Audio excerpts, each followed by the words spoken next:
Happy New Year! It's 2015 in Bitcoin land, which is going to be beginning pretty much the same way that 2014 started. Bitstamp service temporarily suspended. Emphasis on the temporarily. So Bitstamp have announced as of 9 o'clock this morning that anyone who had funds in their accounts prior to 9 UTC will have their funds fully covered, but they're not saying what happens if you made any deposits after that time and between, well, some interval of time. If we look, customer deposits made prior to January 5th, 2015, 9 AM UTC are fully covered by Bitstamp's reserves. Deposits made to newly issued addresses provided after January 5th, 2015 at 9 UTC can be honoured. They're not saying what happens in any kind of interval between then.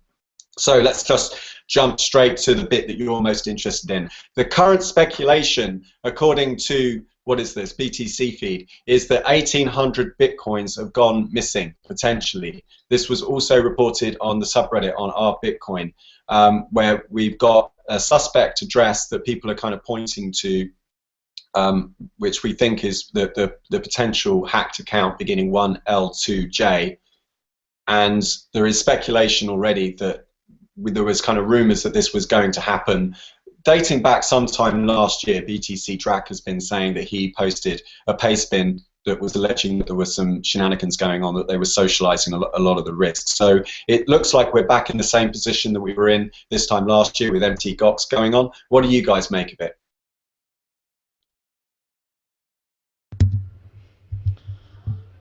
Well, yeah, the thing is that they forgot to pump the price before they decided to be hacked. So that's really a shame. At least Mt. Gox was able to pump up the price a little before they maybe, you know, just decided to shut down. I'm impressed by the effect it's had on the Bitcoin chart. If you look at Bitcoin Wisdom right here, you can see right here at 9 o'clock where they froze trading. There's now a straight line at 276. Very interesting to see, an almost bear whale formation there on the chart. Well, the thing that stood out to me was that, like before with Gox, what we see is a massive drop in price, no news to support the drop, but then we find out that one of the accounts has been hacked, or one of the centralized exchanges has been hacked. And I just keep seeing all this kind of front running, right, where we see a massive price movement, we don't hear any reason why until about 2 or 3 days later when we find out a probable cause. It seems like the market had already worked this insider trading into its price pattern a few days ago. No one told us about the insider trading, though. How do I get in on Maybe this they already insider trading? Nobody invited me. Maybe that was what the bear whale was. We don't know. It's all speculation, but surely somebody knew something ahead of time. If that's what really drove the price down, I don't know. It could also be just a pattern of the Bitcoin Bowl. So there was a small rally leading up to Bitcoin Bowl, and then everybody sold on the news, on the event. You know, when we were watching the Bitcoin Bowl and no one was paying attention, a lot of people dumped. So that's a real typical pattern you see too with events. But yeah, it's been going down a lot lately, and maybe it's related. Maybe somebody knew something. Who knows? But if you need to deposit your Bitcoin somewhere, you can head over to coinprofit.com. We'll gladly accept them. Well, this is what we were saying. Like, if you want to lose your Bitcoins, why don't you just send them to us? Like, we're going to have Bitcoin address up in the corner. If you don't want to see them again, don't send them to an exchange where some VC in Silicon Valley can get rich in his offshore account in the Cayman Islands. Just send them to the people that are doing the work. And this goes for the hackers, too. If you've just hacked $5 million in Bitcoin, well, congratulations to you, but why not share maybe $1 million with the people you like to watch on TV, like World CryptoNet and madbitcoins.com? The only journalists in the whole domain, actually. And look, if you're wondering maybe what should I do, I've got 5 million in my account, and you're thinking, should I? Should I? Yes, you should, right now. Don't even think about it. Before you change your mind, just send us about, I don't know, what? 1 million? 1 million would be fine. It would be perfect, yeah. That would be more than enough. And then we'll be able to keep making these videos for you. And remember, 1 million is good because 1 million doesn't link us with the theft. If we got the full 5 million, we'd have to say, hey, these are obviously the theft Bitcoins. But if it's just $1 million or 500,000 here or there, we have no idea where it's coming from. And don't stop there. Give your stolen Bitcoins to BitGive. Donate your stolen Bitcoins to charity. be Robin Hood. Why not spread it around? I mean, we're tracking where the money is. I mean, I don't know what your exit strategy is for your $5 million, but it seems pretty clear that the Bitstamp people are going to track those addresses until the end of time. So why not donate it to the World Crypto Network? Yeah, we'll take the stress out of whether you're going to lose them or somebody else is going to hack you. You don't have to worry about it if you just give them away. This, of course, is the BitGive Foundation. A very worthy cause to lose your bitcoins if you're not really that bothered. They still got to get that QR code on the front page. I'm not seeing this web developer's QR code on the front page. Why are you hiding it? Why are you making Bitcoin more difficult? And this goes for a lot of other websites as well, where they hide the QR code. You have to push a button so it comes up. Why are you doing this? Crazy. All right, enough self-promotion. So one of the things that I wanted to talk about was the fact that we've seen these kinds of centralized databases before, sitting on top of a decentralized database called Bitcoin, suffer from this kind of hubris. The fact is that Bitcoin doesn't reward scale. It like Andreas Antonopoulos says, it actually rewards the fringe elements. It rewards the smaller players. And this is actually a post dated back in June 12th, 2014 by BTC Drak, who's the founder of Filecoin, who's been a friend of the network. He's been online a few times with us. And he was posting in this pastebin a little while ago saying that there was rumors that Bitstamp was socializing some of its risks. In other words, that perhaps there'd been some kind of hack or some kind of problem, a bit like there was at Gox, that it was an evolving situation, that it wasn't in their interests to put out a press statement on CoinDesk. And that therefore people were leaving for Bitfinex. I don't know if you remember, the actual price dropped down quite a lot back in whenever it was. Let's see, back here somewhere. It was at 580. It was the news of this was around the time of the announcement of this first Silk Road auction. It was around that time. And I think it was, so the price went down after Mt. Gox, and then it finally recovered, and it was above 600, and then it crashed to 580. Imagine that, crashing to 580. Doesn't that sound good? Well, that sounds great right now. Yeah. No, I think there was also one back in October, just where my cursor is here. If you look at the date in the top left corner, you can see that was about October, when a lot of the big traders moved their funds from Bitstamp to Bitfinex. And that's exactly what Drak said at the time. He said that the large traders were leaving Bitstamp, they were moving to Bitfinex. We had no evidence at the time, but this speculation has been out there. And just like Mt. Gox, if you've been listening, you probably know, and if you haven't been listening, you don't know. Hey, maybe Paybase will buy Bitstamp. That sounds good, right? So this is what happened with Mt. Gox, is that they didn't tell the truth early, they didn't get it out there, and it was a question in the public eye of who knew what and when. Just give us the truth, don't give us the spin and the bullshit. And of course, the context to this, does anyone remember this article? Bitstamp passes audit overseen by Bitcoin developer Mike Hearn. And this was published back in May 2014. Right, but who is that guy? Don't they know him? Isn't he like a friend or something? Well, yeah, of course. I mean, it's such a small industry. Everyone is friends. And it was done through a company called Firestarter, who commissioned this sort of audit. But of course, as people were pointing out at the time, this was only an audit of the Bitcoins. It was not necessarily, or at least not validatedly so, it was not an audit of the fiat. So of course, a lot of people were saying in the comments, your headline is deceptive, says the guest. That's not an audit. If Bitstamp was insolvent and wanted to prove otherwise, this is exactly what they would do. And this came right off the back of Mt. Gox. Now, they were suffering a marketing damage. The fact is that when another one of your competitors in your space gets shown to be fraudulent or gets shown to have flaws in their security, the first thing you want to do is maximize your PR exposure, because it's your problem too. The overall level of dishonesty within an industry puts pressure on all the other players to be, or to at least appear to be, more honest. But the problem is sometimes a little bit of truth can wrap up a big lie. Sometimes just saying, well, look, all of the stuff is here, but maybe we can't prove the fiat. But all of the Bitcoins are here. And some people have been saying that actually this was just a kind of an attempt to kind of get a PR boost, but wasn't necessarily truthful about what was lying underneath. And that's going to keep happening. Times people will ask rhetorical questions to try and make it look like they're honest, but if you actually ask those rhetorical questions, you find out that they're actually hiding something. They're asking the rhetorical question to make you not ask that question. And a lot of people have been mad at us lately for asking questions of other black box companies. But as long as we keep taking Bitcoin, this beautiful decentralized ledger that we can all check, and turning it into these black box companies with their own private ledgers that can send money around without any Bitcoin transaction fees. Oh yeah, that's a feature, but you also don't have any of the Bitcoin security. You don't have any of the miners. You don't have anyone looking at your code. Your code is closed source in a black box, and you're holding people's private keys. You're holding their money. You're responsible for their money. And like we saw last time, there were a lot of questions. Did the Bitcoin Foundation get their money out of Mt. Gox? And I think we're going to see the same questions this time. Who was a big Bitstamp player who got word of this news? Who sold a couple days ago? And maybe we won't find out, but these questions are going to sit out there, just like people were wondering after 9/11, who moved all their stocks beforehand, who was shorting American Airlines. The data's there, the evidence is there, and eventually we're going to find out. Yep, I think we're going to find out. But if you still have the urge to invest, head over to coinprofit.com, and we've got several projects for you to invest in.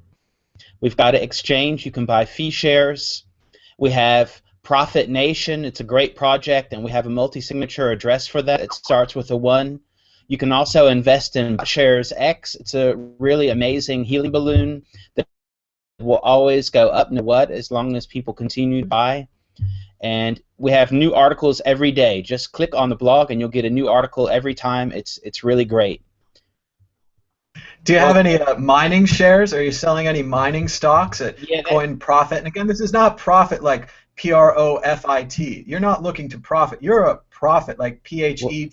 You're sent like Jesus to inform us of the truth. Right. Well, that's great that you. Well, that's great that you mentioned that, Thomas, because as a matter of fact, we have a great alternative to the new Paycoin. We have something called Lazy Hash, because cloud mining has to be lazy because you're the customer and we provide the service. So I'm going to show you our cloud mining service right now. Here we go. We've got the here's the main miner right here, and this is what is behind it. And the other miner is right here, but it's right now it's out of service. That's why we're doing a pre-sale. So if you buy in right now, then you have a chance of really maximizing your profit. So come on in, send your Bitcoins to the multisig 1, and you will profit big time. Head over to coinprofit.com. This is stand-up journalism here, live on the World Crypto Network. Of course, there is some too. And one of the things that I wanted to bring into the discussion, by the way, all the descriptions are in the, all the links are in the description below, and if you want to get involved, there's also a Q&A in the bottom left-hand corner of this video. But one of the things I wanted to point out was this citizen investigation.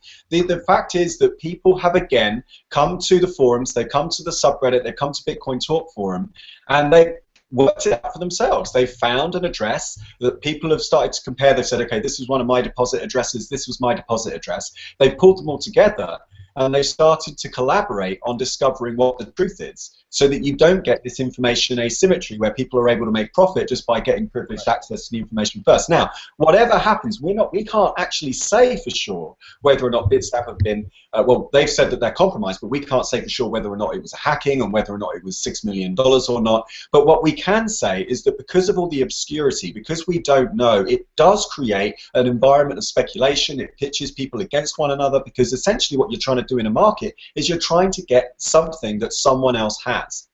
Right? It's a zero-sum game. It's within the actual market function itself. And so it pitches all against all. And this simply wouldn't have been possible if they'd been operating multi-sig addresses where their own customers would have had 2 of the 3 keys in order to unlock the funds. Yeah, but I don't know of an exchange that has that right now. But yeah, that would be a good feature where you do 2 of 3 for some of your funds. I think Coinbase has a vault, but on the other hand, Coinbase is censoring, where you can send your funds, because if you send your funds to a dice game, then they'll close your account. So there's a lot of things that are happening, and but like you said, that shows a lot of self-regulation in the Bitcoin community, or at least self-investigation, because people are really fast to investigate and get a lot of evidence together. I mean, it could be more organized, like how you were trying to do it with the blockchain investigation, but in any case, there was a lot of warnings going out. As soon as I woke up and I checked my email and my Twitter, I saw a lot of warning messages from people, and saying, and it was faster than an email that I got from Bitstamp. So I don't know why some people got emails faster than some other people. I don't really get that either. How's that possible? It just doesn't really make sense, because I was looking on Twitter and it said 9 hours ago. I mean, this was in the afternoon, so it was when I went to sleep or something, or I was probably awake but wasn't on Twitter, and it said that someone on Bitcoin Talk said they just got an email, but I didn't get an email till like 9 in the morning. And I'm in the same area as Bitstamp. If they're in Slovenia, they're in England. We don't know where they are, but they're basically in my time zone. Maybe they just don't like you. Maybe they just don't like me, but it's okay. I'm okay. I didn't have anything there, and I thought they were doing shady things for a while, so that's why I'm all in at Coin Profit. And it's not a real product, people. It's just stand-up journalism. It's not a real piece. Right, yeah. Yeah. But well, I think people don't like to be ripped off, and that is one of the best features of Bitcoin, is you can actually track the addresses, and you can go to a website like blockchain.info, or there are other ones out there too with that you can follow the money trail and see where all these Bitcoins have gone. And like Chris was saying, that all the people that had put money in just connected their addresses, and they came up with this one address that has over $5 million worth of Bitcoin in it, and they're like, hey, what the hell's going on here? And fortunately I didn't have any money in there. I've never used that service. I don't know if you can call them a service if they're taking your money. It's not the kind of service I like. The thing about these exchanges is that they play by what's called the keep playing rules. The keep playing rules is that they want you to gamble on chance, and in exchange they lock in fees. So Bitstamp make money whatever happens because they always charge fees. And because you've handed over the responsibility of custodian to them, they own the private keys. Ultimately, when the shit hits the fan, they're the ones that are ultimately going to have that net present value on deposit. You're going to be at their mercy. And this is the problem, is that we've grown up in a culture where we're used to outsourcing that responsibility to third parties. We seem to have this ingrained belief that daddy knows best, that we should always give the power over to the government, over to the police, over to the big corporations, because we're not strong enough to be able to cope with it ourselves. And it's this, until this culture changes, and until some of these companies actually go and read the white paper, understand this technology that's called, not just the white paper, but read about Merkle trees, read about decentralization in general, read a really good book called The Protocol, and try to understand what the philosophy behind this software really is. It's about educating people, not marketing to them. When you market to someone, you're giving them information with the intent of them carrying out an action that benefits you, but may or may not benefit them in return. Education is just about giving someone information, and you don't care what they do with it. But the problem is now that, because we've seen this with Mt. Gox before, that the money hasn't actually come back, and we actually don't know where it is. So if anyone at Bitstamp was thinking, oh, this is fun, you can actually just get away with stealing a lot of this money, and no one can actually track it, even though that it is public record where the money goes, but then it's tumbled through different accounts, and then suddenly at the end, you actually don't know if someone, if someone honest actually has this money in their account and then it was taken out of it, and you don't actually know where it ends up in the end. I mean, I find it quite weird that with the Mt. Gox, even with all the people who actually lost money, no one actually knows where it actually went. One of the things that I should point out is that what Pi Rebel was saying earlier on was it doesn't, probably they've got 10 times the amount. If that was the address that they're claiming had $5 million worth, then Bitstamp probably have 10x that amount, because most of their funds are going to have been kept in cold storage. So the truth is we don't know. Well, a lot of this is based on emerging, evolving information that's coming out from the forums that isn't easy for it to track down. One of the interesting things about, we were talking about how would you launder money if you were a thief and you'd hacked one of these exchange accounts. How would you launder it? And the way you would do it is you would take it onto an exchange like Cryptsy, you would exchange it for Litecoin. You would then send the Litecoins to a wallet on your computer. You would then send those Litecoins over to BTC-E, and you would cash out the Litecoins for dollars. And because BTC-E doesn't do any kind of, well, it does minimal KYC. It does minimal know your customer. It doesn't actually take everyone's, you know, name and address and their photograph and so on.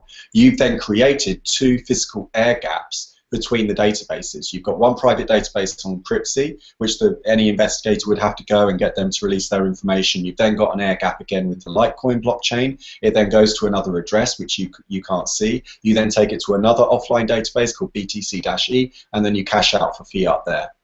I mean, actually, if you wanted to, you could just take the BTC off of BTC-E, and then you could take that to local Bitcoins, and no one on local Bitcoins would know where those funds came from. Yeah, well, as long as everybody remembers, this is part of the base risk of trading on these exchanges. You know, we've seen it over and over. What did we have so we had Mt. Gox in 2014, MintPal, Crypto Rush.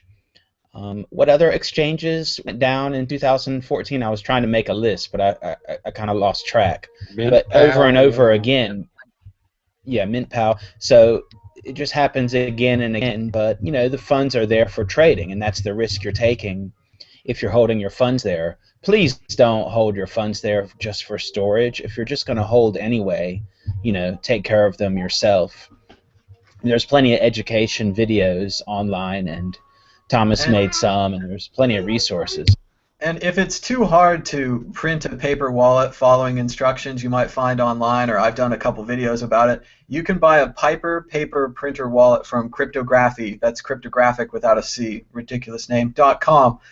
Piper paper wallet. Google that. It's a little box. It's a couple $100s, which may seem like a lot, but if you've just lost thousands of dollars in Bitstamp because you didn't buy a little box worth a couple $100, you push the button, it prints out the paper wallet. You put your Bitcoin on there, you stick it on a shelf, you can laminate it, you can put it in a safe, put it in a safe deposit box. There's a variety of storage options once you've converted it to paper.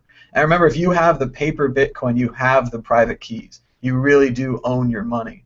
And going back to what we were talking about earlier, this really is a discussion of 2 different database models. On the outside, you've got Bitcoin, which has a Merkle tree database, which I don't really understand, but let's understand it as each of the pieces must fit together. If you take out one of the pieces, someone's going to be able to come along later and know that you've edited that database because of the way that database is built. Now, on the other hand, on the inside of all these black box companies that are holding your private keys, you have a normal database. It's probably SQL, or like an Excel spreadsheet. It's a big list of data, and if you have access to that data because you work there, or you're a programmer, or maybe you're visiting their office for the day and they left you in front of their computer with it, it's unlocked, you can change that database and no one will know. They're not going to be able to go back. There's no interconnectedness to that data. You can change a 1 to a 10. You can change 100 to 1,000, 100,000.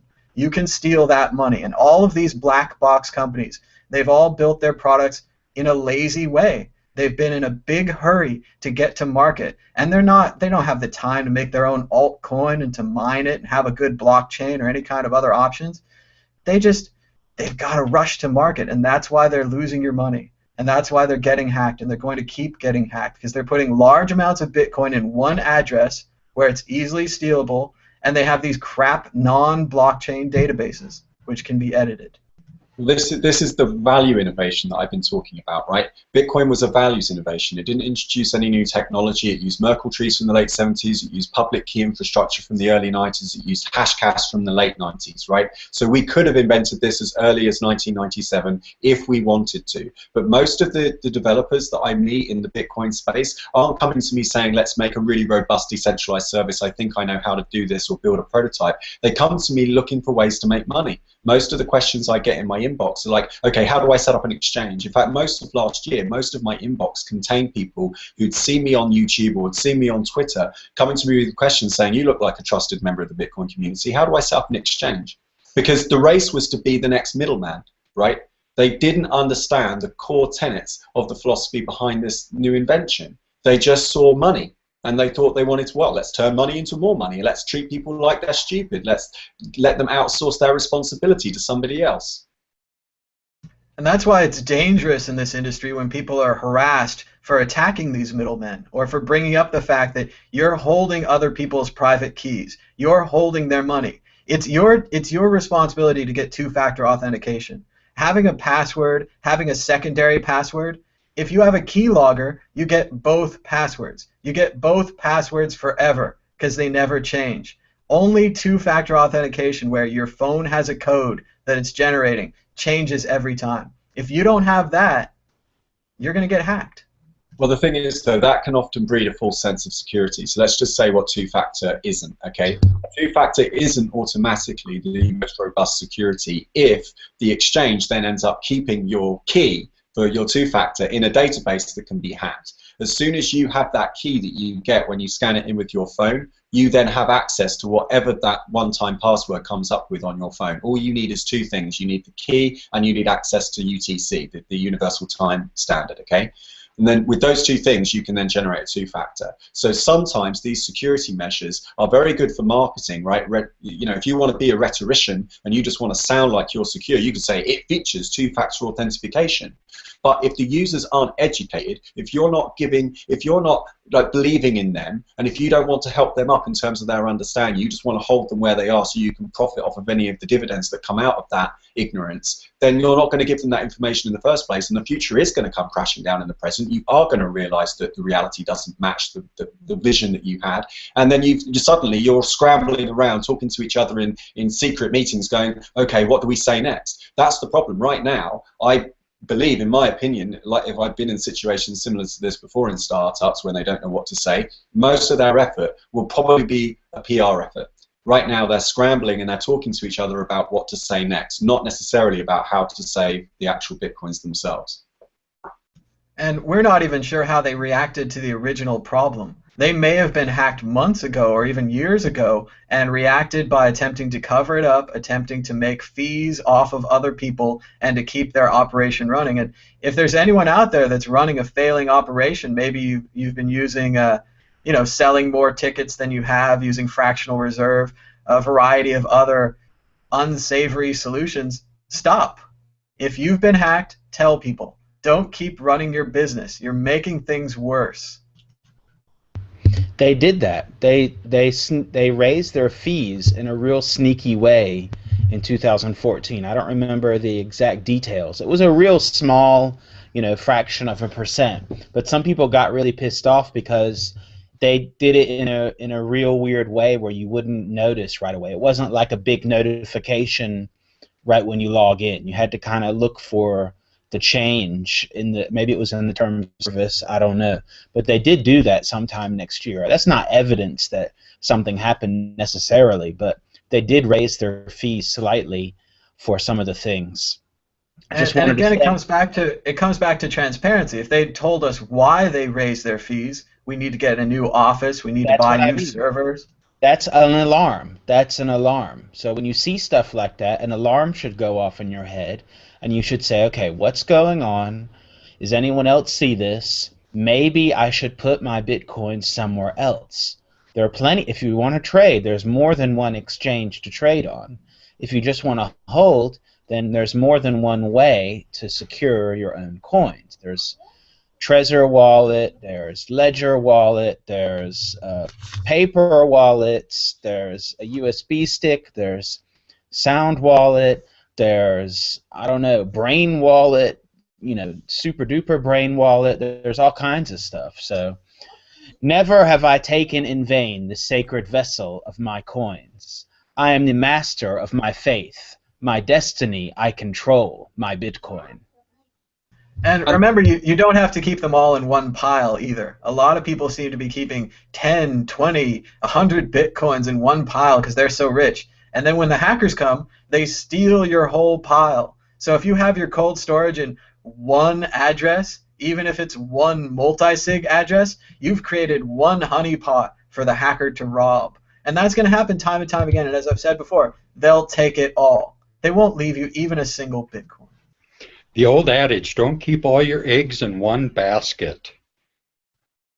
And it's an old saying, but people still haven't learned from it. We're still seeing it again today. $5 million, which, hey, that's great. It's not a lot of money to you, Bitstamp, but boy, to the rest of us, that's a lot of money to keep in one address. Yeah, I saw that this morning. $5 million in one address.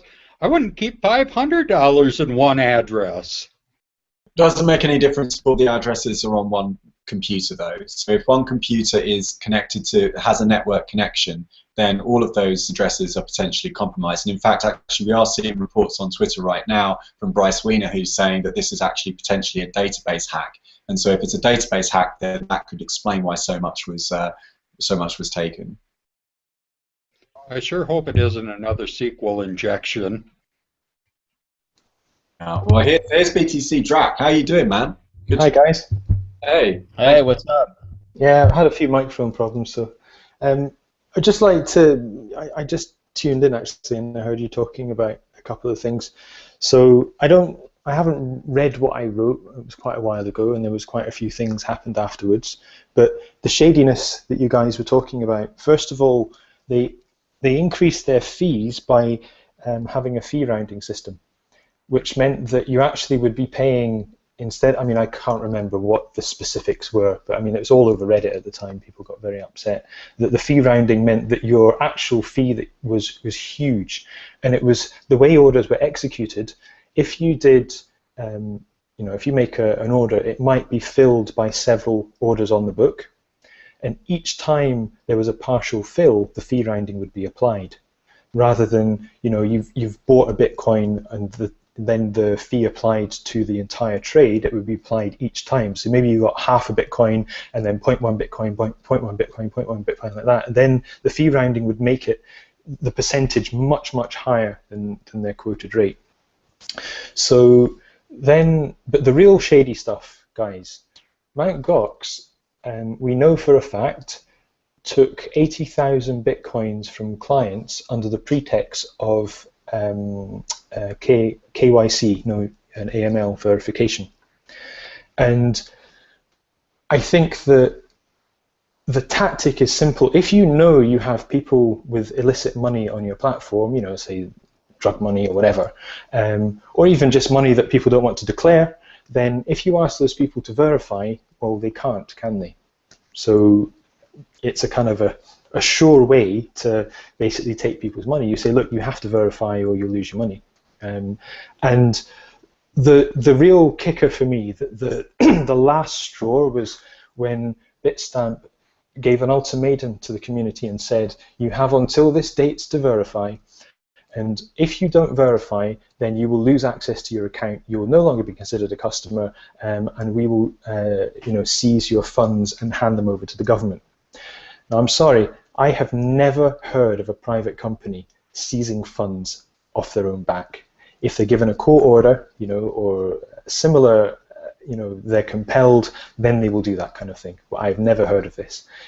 Have Bitstamp even been transparent? Oh yes, we had 20,000 Bitcoins of unverified accounts, and we handed them over to the government. Have they said that? Has that been released? We'll never hear of that, I guarantee you. So. It's a really good point, Drak, that no company has ever handed over money or property without a court order. It does have to be a drug prosecution or illegally gotten funds. That it was a very odd announcement. I remember when Bitstamp announced the verification option, I was very critical of it. And it's a strange idea to attempt to verify everything. It's almost as if they're getting together a large pile of money to pay off governments in an attempt to buy legality, which they're selling out their customers to buy legality from the government. It's a very dangerous idea. For me, it was just a symptom that, well, if they have lost funds, just like Mt. Gox lost funds, they were trying to get it back, and it's a kind of an easy way to do it. So the question for me now is, did they recover from their losses before, or did they not, and it got worse and snowballed and got out of control, and this is an excuse? Or did they recover from? Maybe they did recover from their losses, but then they've been hacked now to the level where they can't keep it quiet. Well, actually, that announcement that they've made, this was the page that it used to be on. It's now 404 error, but we did have a report from Hyena on Bitcoin Talk Forum saying that they were bullying customers, and he actually had an email from Nate, who is the CEO of Bitstamp, telling him what he had to do in order to be able to withdraw his funds. Now, bear in mind that these rules were not in place when customers were making deposits. These rules were then put in post hoc after they made deposits. The only way you could get your money out under the new rules was by giving them your private information, which, by the way, has market value later on to any kind of data mining company. As we've already discussed, that information itself is valuable. I think really the motivation, like my own personal take, my opinion is that that was exactly what Mt. Gox did. We know from the court filings, Mt. Gox got 80,000 coins by doing exactly this. It's really plain as day. Do remember that even though we don't know what happened, the Mt. Gox scheme seems a little more complicated. There are rumors, analysis of the two trading bots, Willie, I forget the other names, the two trading bots that were trading back and forth on Mt. Gox, and we haven't seen anything like that at Bitstamp, so they might have just been trusting the market to bring their money back, whereas the Mt. Gox people perhaps took direct action to manipulate the market. We're still not sure. Yeah, they forgot to pump the price. If they're going to go out of business, they could have at least pumped the price up a little bit before they did. But I mean, they own an exchange. You would think they just make up some ones and zeros and just pump it up a little bit and then get out. So it could have been just. I just want to say that it could have been the other way, that they were already in trouble, and that because the price has been crashing, they were in even more trouble, because it just means that they have less value. If they're in trouble in fiat, then that would be like, oh shit, we're never going to get out of this. Let's just get out of here. It could also be that someone stole it, so we don't know if it's really them if it's them that stole it, or if it was a hack, or if they were negligent, or what. Well, there are two other things which really disturb me. First, I mean, I don't know if anyone's read the contents of that pastebin, but there was this. Why would they use an audit that was 4 months old to suddenly prove their reserves? But later on, then they got Mike Hearn to kind of give an audit and say that they were solvent or whatever, and his procedure was completely flawed. Now, for someone who is a technical wizard, then I find it bizarre that he wouldn't follow the protocols to actually establish that the database he was looking at to get the balance of bitcoins that should be there was in fact the live database. So that effort was completely pointless. And people were critical of him at the time for not doing a complete audit and for putting his name on an incomplete audit. And again, remember, this is the second major audit that we've had that's turned out to be false. Roger Ver went to Mt. Gox, publicly put his name on the line, said that they were okay. We found out later they weren't. And again, remember, if you're going to put your name on someone's company, you should do a really good audit. I remember Andreas Antonopoulos toured Coinbase and verified even their their offline cold storage. So you really better do a good job if you're going to audit a company and put your name on it. So the last point was that, I mean, if they've been hacked or compromised, there's something that really, really stinks. Unlike most exchanges, Bitstamp publish, or it is known what their cold storage address is, and their cold storage address to this day is still a single signature address. So to me, that tells me that the company doesn't really take security wisely, or kind of seriously, because it's kind of like the no-brainer. There is a sort of a security protocol that one should follow now, and multi-signature is part of that. It's just a basic staple, and to this day they're still not using it. Bitfinex uses it, OKCoin uses it, Coinbase we know uses it. It's basic stuff. So personally speaking, I think that even if Bitstamp is able to bankroll the losses and pay back the customers, which I'm sure they're able to now, they have backing from Pantera, I think the exchange is finished. I mean, would anyone who's had money on that exchange put it back? I find it really. Oh, well, and this is a little bit of backdrop here because, of course, Pantera invested in changed it. So I mean, yeah, exactly. You know, with the multi-sig, like I hear a lot of like the new ventures that are trying to get funding, like with crowdfunding, and everyone is talking about, you know, you have to have a multi-sig address if you have to have the, you know, the address that where people are donating to. And it's so funny that something like an exchange who are just dealing with money every day, and it's millions of dollars basically, and no one's actually asking the same questions and actually requiring the same things from exchanges as they are from, you know, small ventures that are asking for thousands of dollars, maybe even if that. Yeah. So I think it's a really big problem that people are sort of really focused on small things like, oh, you have to have all these things in place, but an exchange, they're just trusting them somehow as if like, yeah, daddy knows best, you know, it's probably fine. And we saw the same problems with blockchain.info. You have to stay up to date with the newest security. Just because last year's security seemed to work really good last year, you can't just stick with that in the new year. You have to be constantly expanding your security practices. And it looks like Bitstamp didn't do that, and that's probably why their money's still in a single wallet, not a multi-sig. Well, I think they've been, a lot of companies too are relying on these white hat hackers, and then they're trying to get this cheapo security by saying, oh yeah, we'll pay $10,000 to whoever can, you know, win this hackathon or whatever, and you know, $10,000 in the world of security or IT security is pocket change when it comes to managing a $5 million, you know, if $5 million goes missing, if you paid $10,000 to a hackathon and got some high school kids to show up that didn't know what they were doing, and that's all you put into your security, shame on you.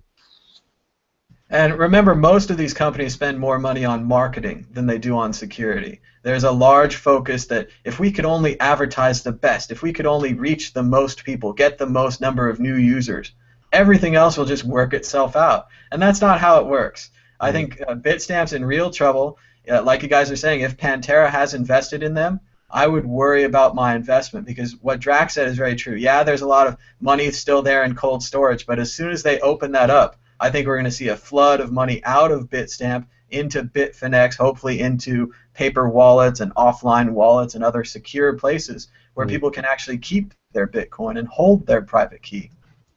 And I think, you know, the most interesting thing here is that this really teaches people, or should teach people, that they have to do their fucking homework. They have to check, you know, are people handling my money as they should? Are people have, you know, do they have the right security? Because this is like the Wild West, like everyone is saying, you know. We have all these banks that, you know, normal fiat banks, and they have like all this credibility or whatever, and even they have problems sometimes. But this is definitely a place where you have to have your eyes open. You have to know what you're doing, and you cannot just expect everyone else to do it for you. And these situations are horrible, but in a way they're good, because they really, hopefully they're going to teach people now, well, from now on you have to do your homework. It really has to teach people responsibility for what they're doing with their money. I mean, it's really interesting to see that how Bitstamp hasn't innovated either. Well, the other exchanges have experimented, you know, like Bitfinex, for example, you know, they added peer-to-peer lending, you know, they have margin trade, they experimented with different fee structures, you know, they haven't innovated as much as other exchanges, you know, but they innovated. OKCoin, you know, they split their exchange into a fee and feeless. You have now peer-to-peer lending, you have futures derivatives contracts now, you know, I mean, they have a mobile app, you know, they have support staff, you know, 24/7 that you can phone, for crying out loud. These exchanges are getting popular because they innovate, and that's why the volume has dropped off Bitstamp, you know, even more. I mean, it's become, except for this dump over the weekend, Bitstamp was just a ghost town. I think the reason why we can be relatively confident in the speculation about the front running, the price dropping about 2 days ago ahead of this news, is because the price isn't dropping further now with the news announcement. So if this wasn't new information, then of course the price would be dropping upon this news. Everyone would be panic selling, but I think all the people that were going to sell already have, and my speculation is that it's because some people knew about this ahead of time. And at a certain point, those people will be caught. And the real question is about these companies.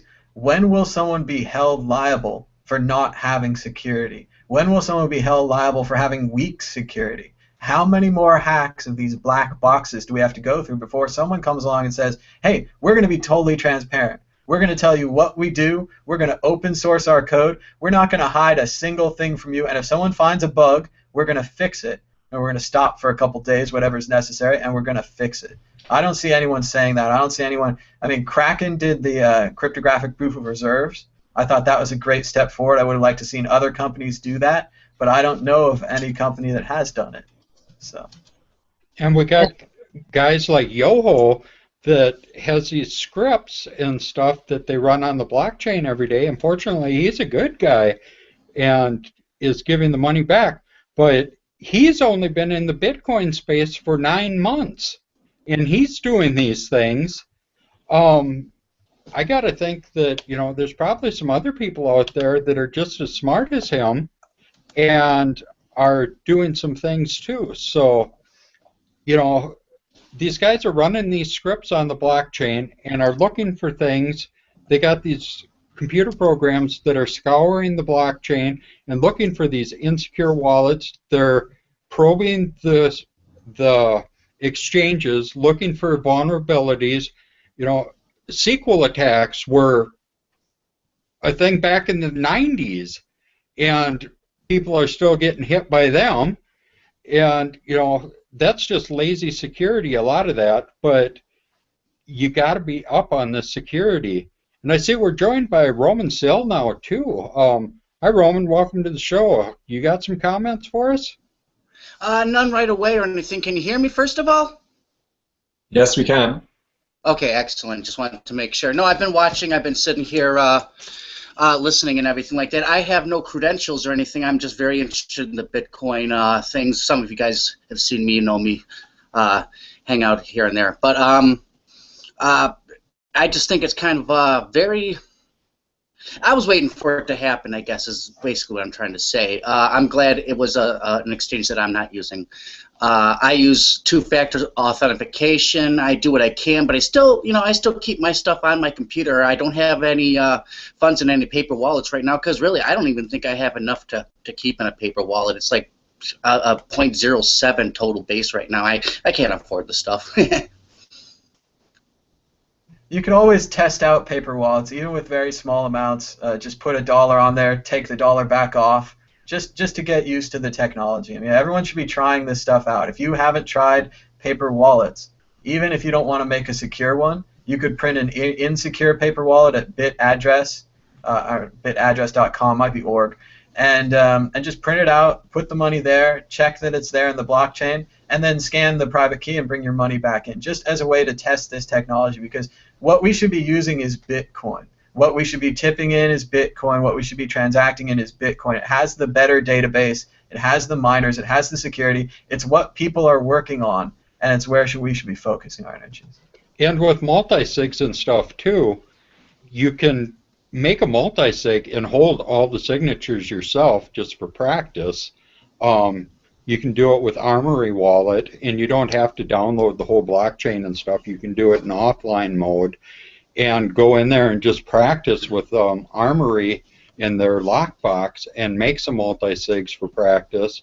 And there's also the online ones that you could practice with just, you know, you don't need more than, you know, more than what it takes to cover the miner fees.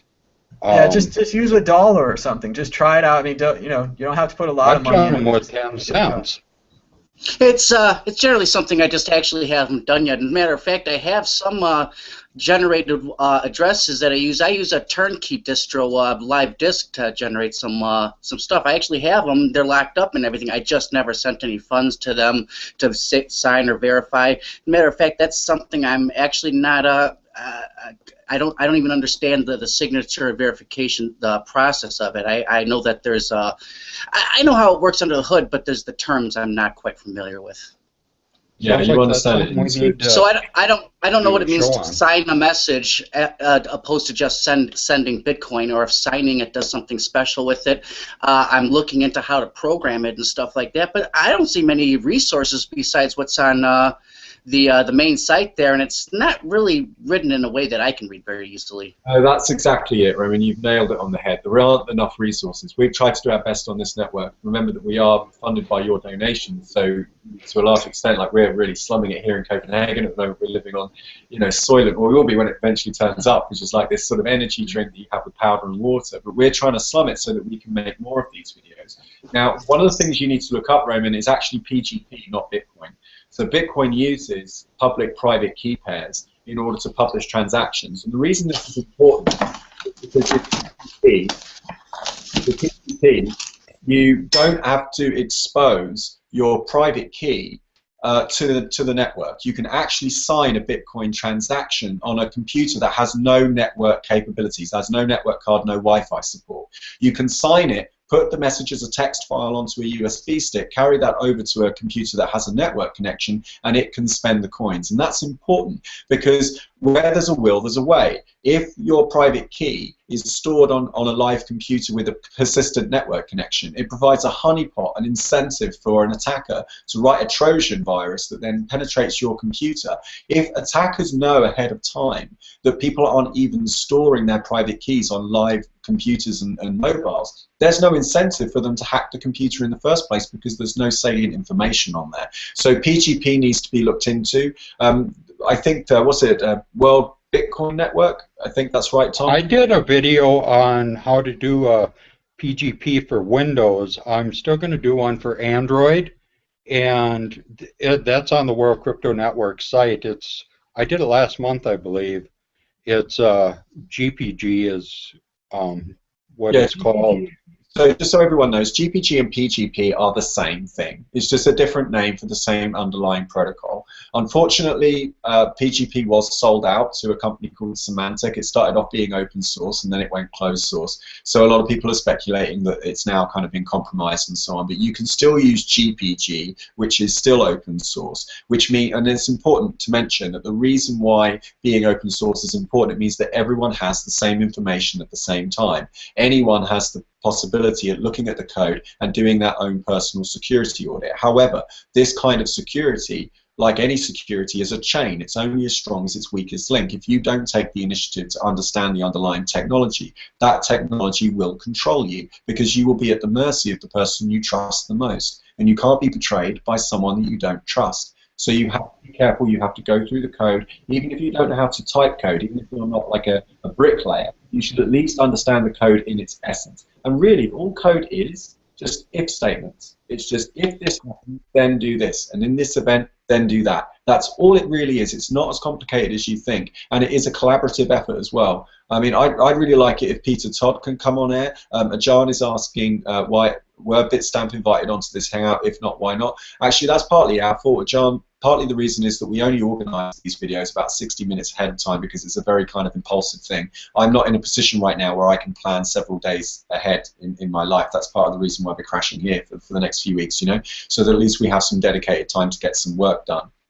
Otherwise, I'm moving around from place to place. Yes, of course, Bitstamp are invited on air. I would invite you to come on the show if you're related to Bitstamp or you have any kind of salient information. I'm willing to get up in the middle of the night if necessary, and they can have their say. My gut feeling, though, is that right now they're probably on lockdown. They're probably like not saying anything, just trying to do their best, I think, to manage the PR fallout, strategize in that regard, and then also looking at their security. No doubt that they're going to want to get back up online and get some information out there as quickly as possible. So yes, again, if you do work at Bitstamp, you are of course welcome to come on air. They're welcome just to do their own live hangout. One of the great things about these live events is that it creates an iterative conversation. It's actually something that people can get involved with, and it's not, you don't have the problem of editing it later, and you don't have to worry about like the two-day delays and the information's already out of date. So I would also, encourage them to do their own show if that's what they want.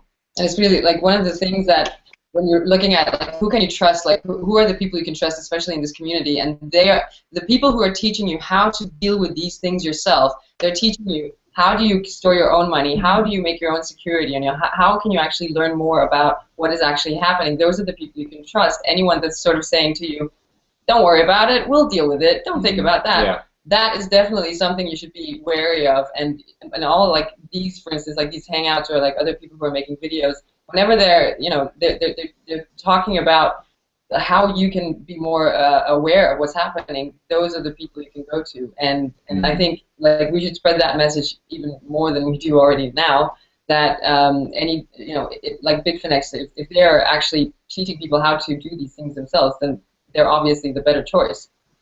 Well, I think that's a really great point.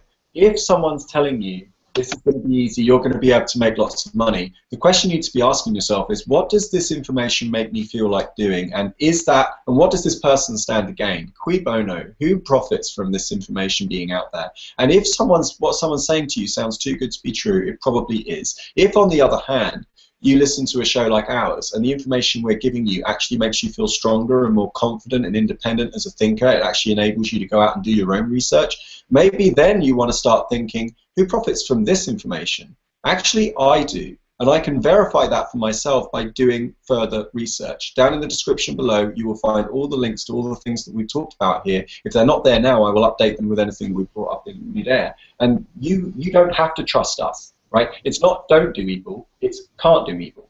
And like there's no question you can ask any of us that we would be like, oh no, we can't talk about this. Like there's no taboo. Anyone that doesn't want to talk about the certain area of whatever they're working with or whatever they're talking about, it's like, well, there's a problem here.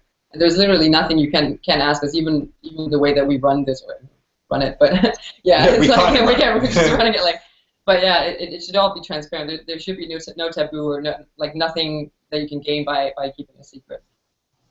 I was considering another setup that I was going to do a little bit later on in a machine that I'm going to keep online most of the time, where I'd put the blockchain and the QT, the core, on that system. But what I would do is I would keep more funds in that wallet in an encrypted system, like using Tomb or something. You guys familiar with that? Is that step worth it, or is that just if they're going to get into my computer, they're going to get into the encrypted network, encrypted volumes, and they're that good anyway. So it's just an extra step. May as well just print it out in a paper wallet.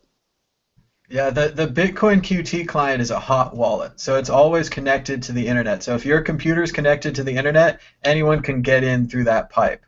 So even if you encrypt the backup file of your QT and store it offline, that's more for your use. If you want to restore your keys, it's still a hot wallet. If they take over your computer, they get the wallet. The only real secure wallets are paper wallets that you print while you're offline. And that's a bit of a brain puzzler. How can you print a wallet when you're offline? That's going to take some more research on your part. But and not that it's difficult, that's the idea. Like, because it generates those two keys out of nowhere, and that's a pretty amazing thing. Yeah, I don't know how I can, but I trust entropy just because people say it works. So yeah, basically the core is a hot pipe, and that's all that really kind of matters with that. As long as that's going to be running, then you're going to be vulnerable to someone coming in. Yeah, running the core of the Bitcoin QT is more about running a full node. If you want to support the network, you want to have a full copy of the blockchain, which at this point will take you probably several weeks to download if you just let the QT run. Even if you have a fast internet connection, it might be better to get the torrent, try to merge the torrent with the QT. I just downloaded a new one yesterday. It took me, probably 6 hours.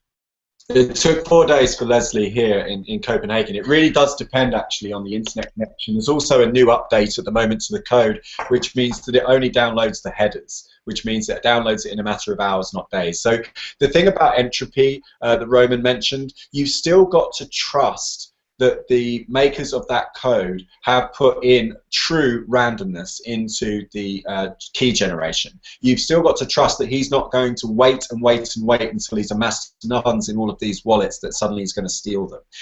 So it pays to learn a minimum level of security, a minimum level of code, which we're going to do our best to advocate over the next few weeks and actually give you citations and places you can learn more about it, so that you can be confident that the number you're generating is truly random. Now, don't forget that this is what the banks do already. Bitcoin was not, I repeat, not a technical innovation. This technology already existed. The banks had digitized cash back in the 80s.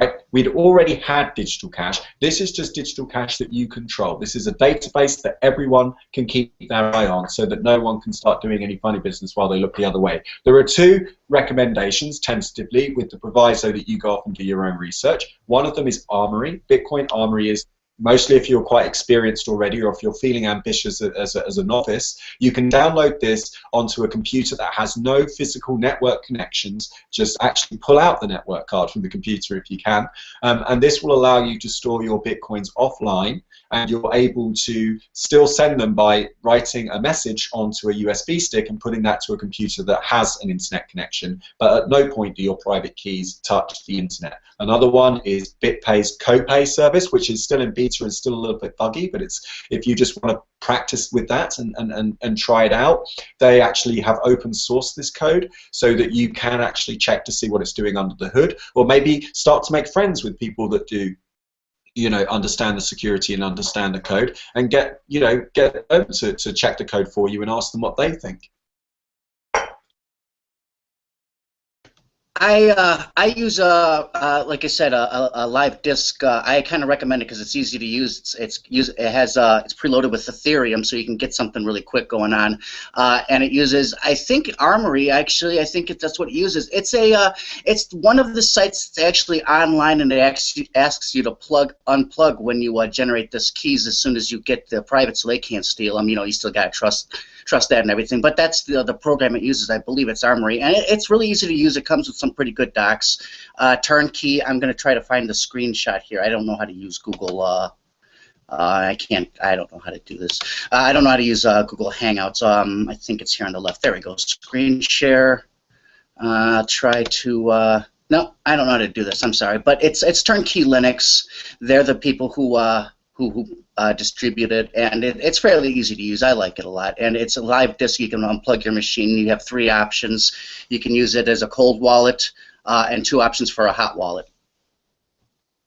You can also use Sound Wallet if you want. And while you're generating your key, you should always, make sure, like you said, at least you're offline. That's a good practice. You could also just use a whole separate computer to generate your keys, but I mean, people were joking about it, but it is true. You might want to, I don't know about brain waves, but they were talking about like other waves. What was that thing about when we had Peter Todd and he had it on his Twitter about generating the keys 100 feet underground? What was that all about? It sounds like a really good idea too, It's the joke. I mean, if like ideally what you would do is you would use something called Diceware. So this is a website called bitaddress.org, which is open source, and it's been around for a couple of years. People have been using it, and one of the things you can do is generate your Bitcoin address using a die, sorry, just one die, and you have to roll it 99 times. And then you enter the numbers into, I think you can enter it into there, and it will generate a Bitcoin address for you, and you know the number is random because you generated it yourself, okay? So you were there. Now, you actually, please don't use this site to generate wallet addresses online, okay? Download the code from GitHub, or actually, you know what, just go File, Save As in the browser, save the HTML to your disk, put that onto a computer or take it into a guest session, a guest account on the same computer, turn off the Wi-Fi in your house and turn off the Wi-Fi connection on your computer, and then if you have the time, just use the dice. I would really like to see somebody generate Diceware with hierarchical wallets. So a hierarchical wallet is where you generate one seed address, and then that seed address can generate an infinite number of addresses beneath it. So that way you only have to roll the dice 99 times once, as it were. So then you're in control of the randomness, and you're in control of all of your addresses. And as long as you keep that on an old laptop, it doesn't have to be a new laptop. It can be like 2 or 3 years old. You can just pick something out, at the attic, or you can buy. I bought my one off of eBay for £90. And yes, it's a piece of shit, and it's really, really slow, but it does the job. Right, and another thing that you could do for your seed is you could get a tape recorder and then record the words of your seed as a backup, because then it's totally cold and offline. So the seed is like, what is it, like 12 or 15 words, or I get all mixed up. Anyway, it's a bunch of words. It's a random word generator. 24, depending on which BIP standard you're using. Right. I think BIP 32 is 12 and BIP 39 is 24. Right. So it's good to have that backed up, because if you lose that, that's not really nice. And if you have a cold version of that, You can also do like a screenshot, or you could just take an old mobile phone with a camera and take a picture of all of the words, so that you have it somewhere else, not just, you know, on a computer sitting there waiting for someone to get your seed or whatever. So there's a lot of cool ideas how you can secure your Bitcoin. Yeah, I've done screenshots before, and then PGP encrypted the screenshot. You do that too. That sounds really cool. So is question and answers not working, or is that working? Yeah, it is working. You could do like a wrap that where no one knows which words are actually part of the code, right? You can actually sing it out. It would be like out in the open. Right. Maybe what I was saying earlier is part of a brain wallet, but you'd have to watch the show again. But it might not be anything. Who knows? You just have to watch the show several times and listen to everything I'm saying, and maybe you will find coins, but maybe not. You know, it could just be absolute waste of time. I like the idea you have there about the sound wallet there, but you know, for my personal use, I'll tell you, I can't keep anything as delicate as a cassette, as hard plastic as it is, around all my magnets and everything around here. No way. No problem. Then you just get the vinyl version. You can get it on vinyl. Gotta love that sound wallet. I was just checking in over at our Bitcoin. I'm seeing a lot of the same advice that we're giving out here. People are saying don't store your funds in exchanges, use multi-signature wallets. 18,864 coins stolen. That doesn't sound like a hot wallet. And we're also seeing information like people saying, hey, Bitstamp, why don't you give us some information? Instead of just saying soonish, why don't you have someone that, you know, sitting there who can issue an actual account of what's going on? And I would like to see that. We have seen a bit of how about nowish? Yeah. We've seen a response from, I don't know how to pronounce your name, but to restate, the bulk of our Bitcoin are in cold storage and remain completely safe. His name is Nejc. Huh? His name is pronounced Nate, I think, with this, like a Nate, you know. There's no way Nate. Nate is N-A-T-E, but we'll work on that later. We'll work on it. If you're listening to this, contact us and tell us how to pronounce your name. It's embarrassing. Yeah. I mean, there's a little line here. I have no idea what that means. I'm very much at a loss here. But also, there's an interesting story that was also posted this morning that Vault of Satoshi is closing on February 5th. And if you don't take your funds out, they're going to take your funds. And a lot of people are calling this out in the comments down below. We see a whole month of notice before you rob any remaining deposits. For shame. And this news is being dumped in the wake of this Bitstamp hack. So this is a good time to dump news because no one's looking and no one's going to notice. So you see that a lot on Fridays. People will dump news on Fridays, but very good dumping time when someone else is in the highlight. Thomas, you can answer this. You seem to keep up with it. What's the status? What is actually? You can explain it even further for me. What's Dark Wallet? What's the status with it? Is it online? I understand that it's pooled or something. There's too much information. I'm not sure where it is in its development. I think you can download it and try it out. I know that the basic goal technically is pooling your addresses, so that if you send a Bitcoin from one account to another account, it gets traded into a pool and mixed around, and at the end you get a different Bitcoin that's not linked to your original Bitcoin. That's the basic idea. I'm sure there's a lot more to it. Chris, do you have any more information on Dark Wallet? Yeah, I've been trying to contact the guys because obviously I was hanging out with Amir over the summer, and I really want to get back involved in seeing how they were doing. So it uses a protocol based on Bitcoin SX, which is already available. All Dark Wallet are doing is skinning it and making it available to people. The problem is, though, that as an organization, they're pretty quiet. We haven't really been hearing from them. I'm keen to kind of chase them up. I was in contact briefly over Christmas with one of their developers. I plan on doing that again. It would be good to get a progress update. I'm also working on not so top secret project in the background that we were collaborating on last night to try and bring some kind of browser extension into play that was open source, that you could see the code for, that you knew what it was doing. I mean, it's open source anyway because it's client-side JavaScript, but actually, you know, commented and made clear to people we can actually go through the code live on air. Link stays up there forever for anyone to be able to check independently for themselves. If they want to call bullshit, It doesn't take much. You just show the link to a friend who knows what they're doing, and they can call bullshit on the code. That's the whole point of open source. And we want them to do that if actually there is a problem. Yeah, we still need to work out the funding model. The point is that if you want this stuff to exist, money is a permission system. It gives people permission to live. If you want us to be able to do this, we have to be able to feed ourselves. We have to be able to pay our rent. And so this is some of the things that we were talking about last night, and we had a conversation about it, and I'm probably going to be ready to talk more about it in a couple of days, but I have spoken about it already on there. It's essentially a way for you to front load a wallet where it monitors what you do online, and then it pays people automatically based on what you've looked at, right? So if it detects a Bitcoin address on the page, it says you spent 20 minutes watching Mad Bitcoins. Do you want to send him a payment? Because if you don't disapprove, this is going in 24 hours, right? And I'm collaborating with a few companies at the moment to see if we can bring this together. It looks like a few of the developers have already written some basic code that does something similar. It would just be getting their permission to open source it. I've also got a developer called Leo, who I'm been friends with for some time, who's offering to code it for me, but we're just going to work out whether or not we can crowdfund it. If that sounds interesting to you, please reach out to me. I'm at Mr. Chris Ellis on Twitter. You can get in touch with me in the comments below. We do need to raise something like $4,000 to $5,000. It would be completely open source from day one, even all the mistakes and everything. We would be totally transparent, and we're going to be on air, and we can take you through the process. But £4,000 to £5,000 is the quote that I've been given to be able to build this from scratch, and it would be available for anyone to fork it.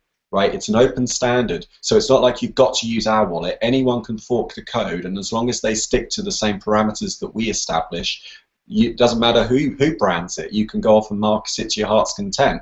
All that has to be is that the protocol has to be the same, and there's no need. It doesn't matter whether you're using Chris's version or Leslie's version or Bitstamp's version or ChangeTip's version. It will always work for everyone. All someone has to do is put Bitcoin : then the Bitcoin address in their website when they're in the description, and the app will automatically pick it up and pay based on how much time you spent looking at that person's content.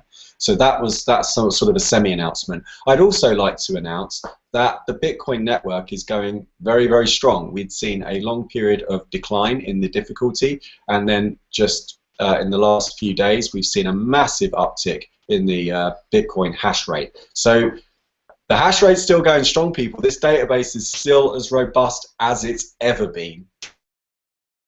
And Chris is right. Funding is a major issue for projects like Dark Wallet or Mad Bitcoins or the World Crypto Network.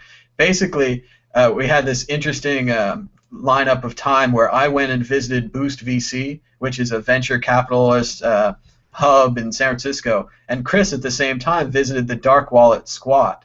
And with Dark Wallet, they were squatting, which is living illegally in a building, and they were eating out of dumpsters. They were dumpster diving.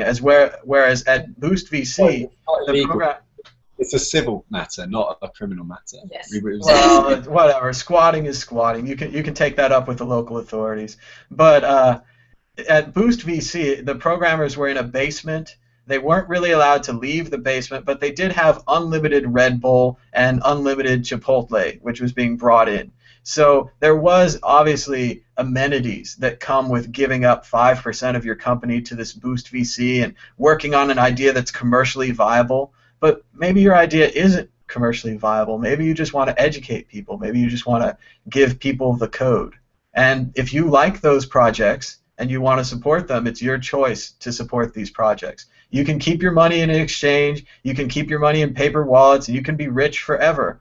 But there aren't going to be any projects that you like. It really is like public broadcasting, where they say, if you like this, if you like Sesame Street, donate, and there'll be more Sesame Street.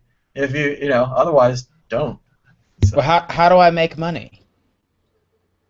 You make a good product that's honest. You market it in an honest way. You tell people about it in an honest way. Basically, it comes back to Mr. Rogers. There's a great little book, Everything I Learned in Life, I Learned from Mr. Rogers. It's a little small book. You could get through it easily if you're not familiar with him. But basically the idea of treating other people as you would treat yourself, being good. So don't go out there and scam people. Don't go out there and just spam people. Don't just make an introduction, talk to someone, introduce them to Bitcoin. Don't just give them 10 cents and run along to give 10 cents to the next person. We have a lot of education to do here. People are not aware of the current money system, right? Not everyone went to school and studied history and knows about the Federal Reserve, knows about economics, these other things. Not everyone's done that, and they're going to have to be brought up to speed before they even realize why we need Bitcoin, let alone what solving the Byzantium generals problem does, what the distributed database does, what these various technologies do, because they don't even know why we need these technologies. So I think there's a lot of education that needs to be done, and we could use your help funding that education. So. It's really interesting because even people who did go to school don't even know what money is. I mean, I went to business school, and I'm telling you, everything that I know about money, everything that I know about the Federal Reserve, I have learned from YouTube videos. I have learned from my own research. People aren't actually taught this in school, and it's like it's almost as if people, they don't want you to know, because I mean, the only way that I actually learned what actual dollars are is because I got into Bitcoin. I actually had no idea how money works. I didn't know what it was about. Federal Reserve, like the fact that it's a private organization and not actually a government organization, that was a huge shock. I mean, I didn't even know, like, what does it mean?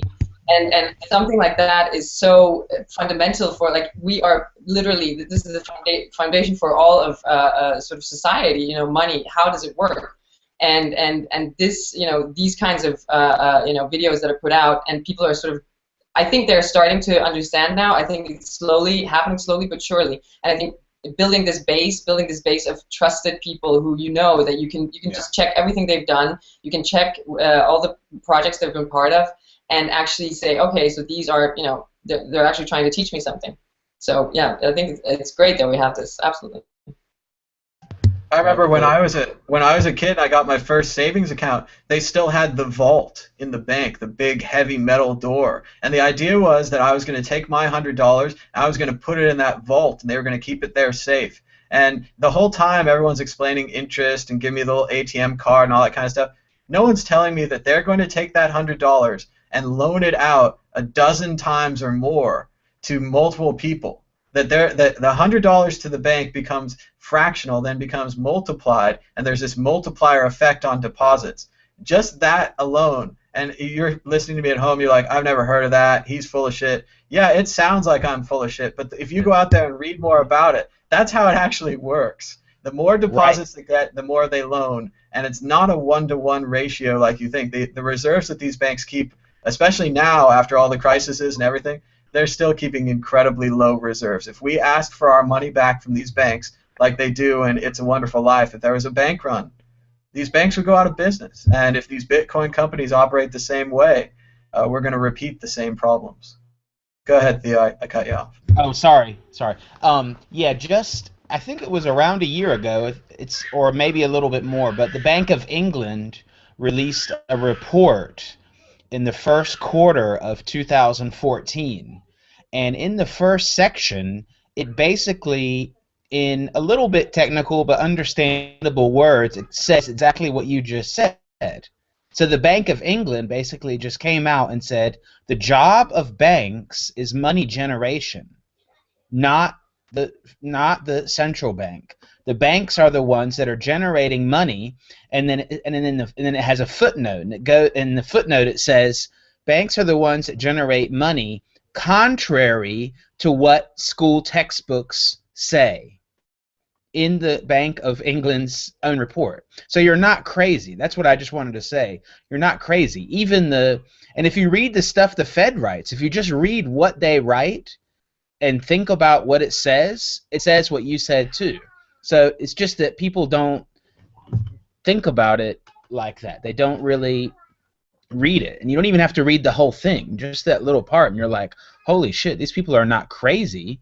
That's exactly what the central banks or the Fed or whatever you want to call them are saying. They're saying that they're just making money out of thin air, and it's not what you're taught, where it's one-to-one, where you have the physical thing. And that's the thing that's dangerous about the centralized black boxes that we've been talking about, because you had it at Mt. Gox, you had Gox coins for a while, because people were not allowed to withdraw, and people speculated on if they were able to be withdrawn. So it was like there were people buying Gox coins that maybe didn't exist. There was like a special market for it. I hope this makes sense what I'm saying, but so these were like kind of tokens that didn't really exist. So basically, and the exchanges were doing fractional reserve. So that's the danger you get with the centralized exchanges. That's a trade-off for that service that we're risking when you use this. I just want to come in there. So that's really interesting what happened with MTGOX, okay? So you ended up with speculators speculating on the solvency of MTGOX because markets are future pricing mechanisms. They help people bring into the discourse their predictions about the future by putting their money where their mouth is, literally. You actually have what's known as skin in the game. You put some money on a bet, and then that bet gets priced into a group discourse. Like, that's what the candlestick charts are. The thing you've got to remember is that the exchanges that you're dealing with have an incentive to keep you playing. They're not there for you to discover the true price. They're there to keep you trading. The more you trade, the more money they make. So when you go into these casinos and when you go into these exchanges, they often give you information to make you believe that the past predicts the future, that you're very opulent. If you've ever been into a casino, it's full of opulence and affluence and all these kind of gestures to richness because they want you to feel rich. When I went through Gatwick Airport before I came here to Copenhagen the other day, I was put through a corridor of shopping centres, right? I was walked past, you know, flashy cars. I was shown like expensive perfumes and wristwatches and things, all designed to make me feel opulent. They were designed to make me feel wealthy, like I could spend money. And I was taken through it. It took me about 5 to 10 minutes to actually get to the terminal itself. This is all about getting you to hand over net present value. The truth is they don't want these watches. They don't want these cars. Those are sunk costs now. They've already built the car. Their incentive is to sell it to you because what they really want is your time, it's your energy, it's your opportunity cost. They don't even want the money, right? Most of the bankers I speak to in Canary Wharf sort of laugh at me when they say, like, you know, it's fractional reserve banking. Of course it's fractional reserve. In London, you can fractional reserve to infinity if you want to. There are no laws barring you. They don't want your money. What they want is things like land, okay? They want fresh water. They want things that you will pay for at all costs. They want healthcare insurance, right? They want to own that domain because you will pay any amount of money just to stay alive. What's really valuable to you is your time, your health, your reputation, your connections and friendships. Now, I just want to go over to Isaac Francis, who's he's put it in the Q&A.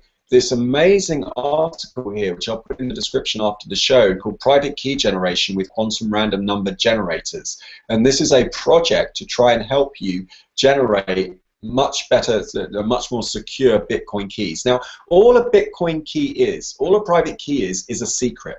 The word secret comes from the word secrete. It just means information that travels slowly relative to faster moving information around it, adjacent to it, okay? The reason why we use quantum bits, or we use, well, qubits they're called. I mean, it's very expensive to generate a qubit right now because these machines cost millions of dollars. But the reason why you use the entropy generated by your CPU is because CPUs are very, very small. It's very difficult to monitor a CPU without using something called an oscilloscope, where you've actually got to listen to the sound that it's making, and then you've got to record that onto some persistent storage like a hard drive, and then you've got to monitor it, right? So that's the reason why we generate these secrets. You're trying to produce a string of numbers. It's actually ones and zeros when you get down into the actual source code, but it's often represented as something called hexadecimal, which makes it a little bit shorter and easier to read. And so here's some code that you can go take a look at if you're interested to see what the code actually looks like. You'll notice that it's pretty simple. Now, the reason why, like this one's an interesting one, the reason why it's so short is because in this case it's actually going from random.org, which actually takes atmospheric pressure. I think, oh no, it takes like FM frequencies in the atmosphere in order to generate. Now you can do anything. It doesn't have to be a die. It can be anything, right? You could take a television, okay? You can take an old television that has like one of those aerials at the top, and you could just get the noise and then plug in the actual aerial. So don't tune into a particular station, just tune into the background radiation noise of the universe. You can then plug that into a computer and just get the computer to sample the noise as ones and zeros, and then use that to generate your Bitcoin private key. It doesn't really matter what it is. It's just got to be an event in the universe, right? Because everything is an event in the universe, and no one else must know what it is. Okay. The reason why I would suggest it's not a good idea to use random.org. Random.org is a very cool website, and ostensibly you're supposed to be able to use it in order to generate passwords. But again, just like I said before with bitaddress.org, don't use it in an online state, because if you're taking it online, then someone else has the ability to intercept and listen on that call. I don't believe it's possible to use random.org offline because, of course, you're reliant on them. But it would be interesting if someone could invent a radio antenna like you have in like some of the phones. You know, they come with radio antennas. Might be interesting to see if someone could actually create a Bitcoin wallet generator using local AM or FM frequencies locally to you, plus some entropy on the CPU, and that way no one's got an ability to duplicate your address. So go make that. Oh, I really like that. I really like that idea. I'm going to have to try that. So I just made this out of your voice. I don't know if you can see it, if it's glaring too much. See these nice... Yeah, so I've got a little... Yeah, it's a spectrograph. It's not the same as a oscilloscope, but it's a similar thing. I can also get it to be black and white or blue or whatever. And there's also, like, you know, really old ones that are like hardware devices, but I mean, I guess I could probably hash that. I mean, why not? And make an address. I mean, it's on my phone, so I don't have it in, you know, wrapped in tinfoil, so it's not really secure, but you could do something like that. Oh, hold on.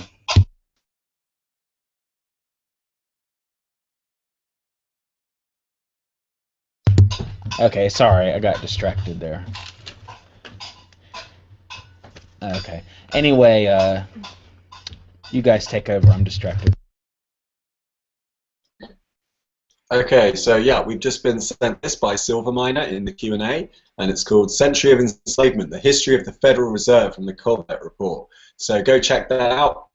I guess you can just Google that title. Actually, you don't Google it. Use DuckDuckGo. It's much better as a search engine. And go check that out. There's loads and loads of educational material in this area. The thing you do have to be a bit wary of is that a lot of it is propaganda. So don't forget to think. Right? Don't just treat this as education, like letting all the information wash over you, believing everything you read. A really good teacher should help you think more confidently for yourself. Right? A good teacher asks questions, doesn't just tell you things. So, yeah, that's right, and that's called the Socratic method, right? Socrates was like a gadfly in the market. The whole of Athens was turning into a market. Everyone was reducing themselves to exchange value. They weren't thinking about the nuance. They weren't thinking about friendship. They were just thinking about what can I secure for myself. And the problem is, like, the analogy that I've used in the past is that if you scale fracking, like for gas underneath, everyone would just frack against everyone else. I would go fracking in someone else's yard, they're fracking in the back of mine, and a whole world that just does this without being conscious that we're all stuck on this rock together ends up in ultimate demise. So just make sure that whoever you're listening to is making you feel more confident and stronger in your thinking process, and you can do that by listening out for questions, like Leslie's saying. Like, just are they asking questions? Are they making you think in new ways?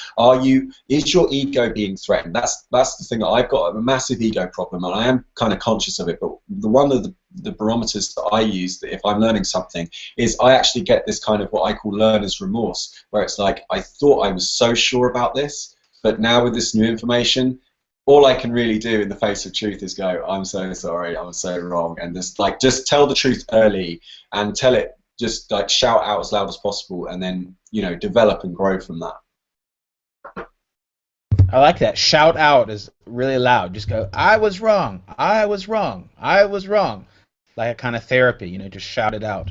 And always be open to persuasion. Like, that's what I say. Like, have strong views, but hold them weakly. Like, be prepared to give them up when you're faced with new information. Is there any update? Is there anyone monitoring Reddit or something? Do we have any new info? There might be some breaking info about Bitstamp. Has anyone heard anything?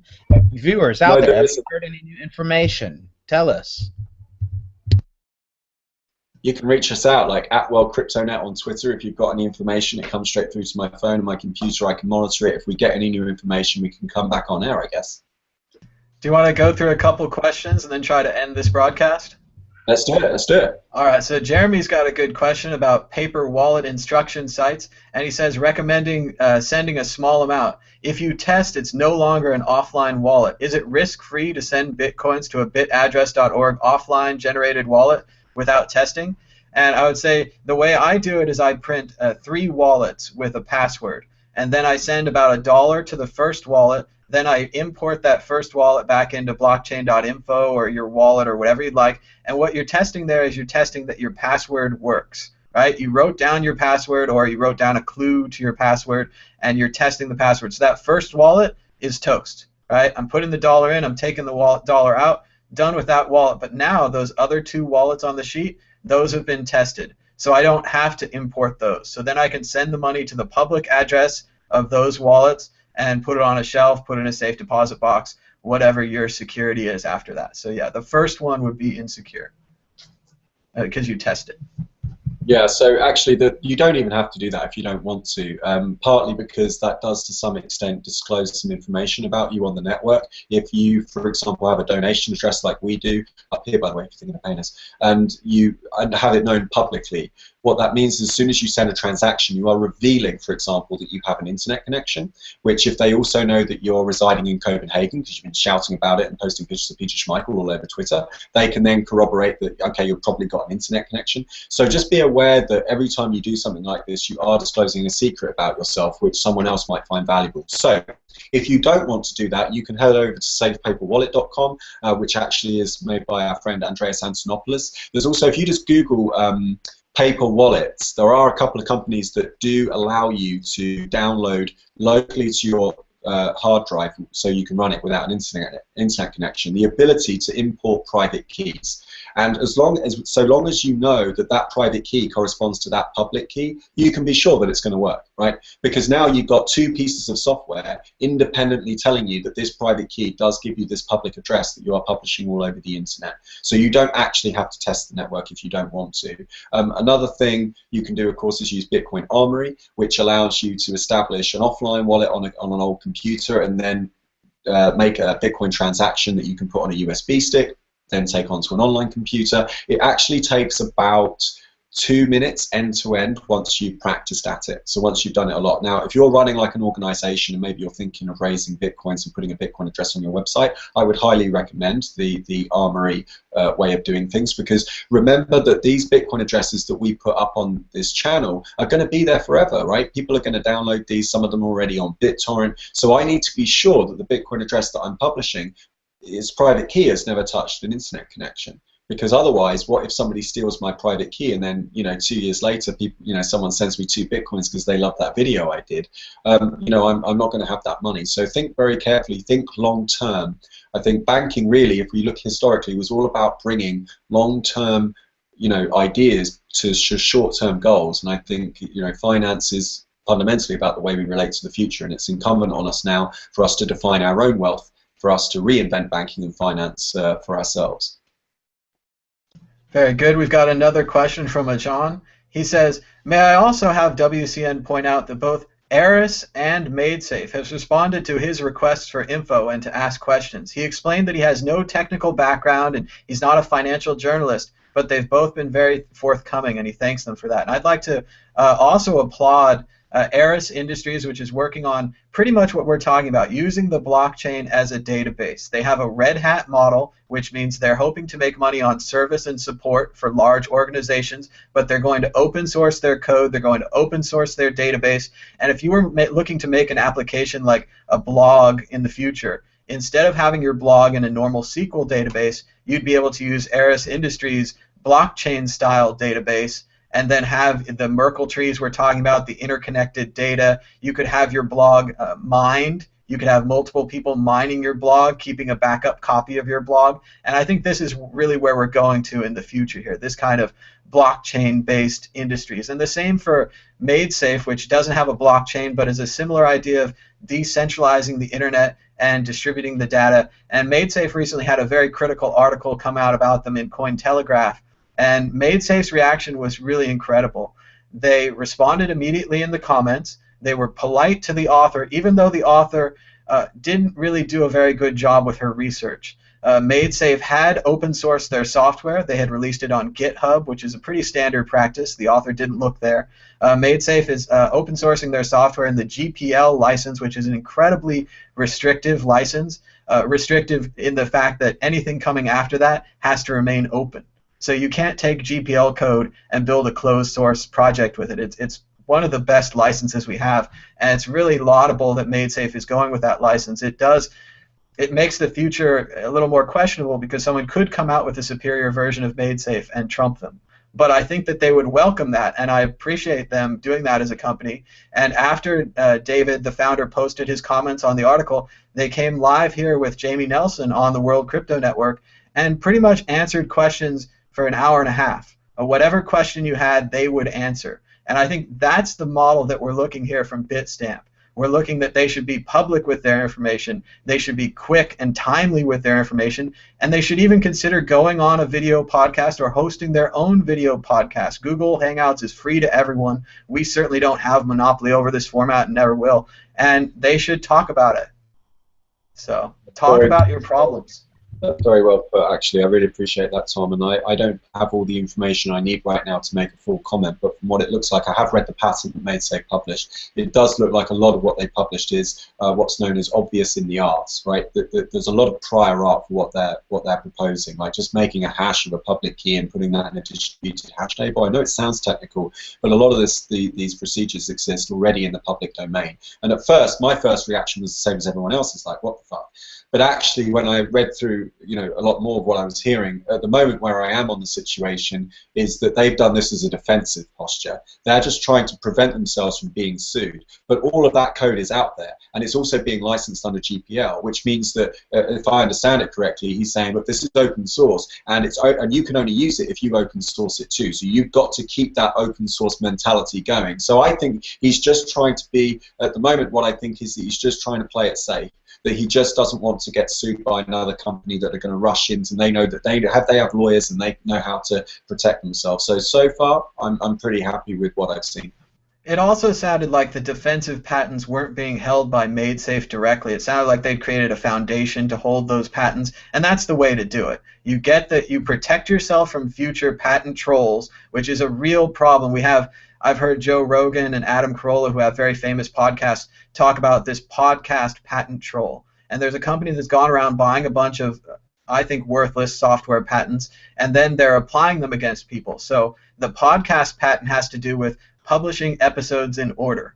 And they've patented the ability to publish episodes, episode 1, episode 2, episode 3, on an RSS feed, which is pretty much every single podcast ever made. And we're not going to pay for that patent. It's not I don't think it's an acceptable patent. It's far too obvious. But these companies do have a lot of money, and they are suing major podcasters like Adam Carolla and Joe Rogan. And these Adam and Joe are having to hire tons of lawyers to fight these patents. And we're very fortunate that they are, because otherwise most people just pay. And this patent trolling is a major problem. I don't believe in software patents. I don't believe that even Amazon should have a one-click button. I think one click is way too obvious. I think most computer software is way too obvious. But that's a battle that's still being fought out. And I think MaidSafe has a good point to put a defensive patent out there, even though it might freak out the Liberty community that's not exactly familiar with business and patents. This has happened before. So, any more questions, Chris? You want to move on? Have people close up? Let's move on, yeah. All right. We're going to me then. I've got a couple of plugs here. I just got a link via Twitter for the Miami Bitcoin Hackathon, which is going on from January 9th to 11th, and that's at miamibitcoinhackathon.com. This is going to be right before the Miami Bitcoin Convention, which Mad Bitcoins will be attending. Thank you very much to people on Twitter who have sponsored me. We also have O'Reilly's having a summit in San Francisco on the 27th of January called Bitcoin and the Blockchain. And I just received an email from O'Reilly. They've accepted my application for Media Pass. So I will be attending this convention, even though it is $1,000 entry fee normally. So thank you very much for O'Reilly Media. Very much looking forward to this. I get to see Andreas Antonopoulos speak. Tim O'Reilly from O'Reilly Books is going to be there. Peter Todd, Vitalik Buterin, a lot of good people. And hopefully we'll be bringing that to you in video at the World Crypto Network and at madbitcoins.com, where you can always watch new episodes and donate. So that's about it for me. Chris, anything you'd like to say to close it up? No, just thank you very much to all the 60 people that stayed with us for the last, 2 hours. Thanks very much. I know we do like to do long-form content, but don't forget that if you like something that you heard in this show, you can just put a time signature. Just put 1:51, and it will automatically generate a link to 1 minute 51 seconds in the actual video itself. So you can edit on the fly. One of the great things about live broadcasting is you don't have to edit them later. So thank you very much for your loyalty. You can follow us at @WorldCryptoNet. And if you've got any information, please reach out to us and let us know, and we'll create a live stream if we want to get it out there to the public. So thanks a lot for everyone for joining us. See you next time. Bye-bye.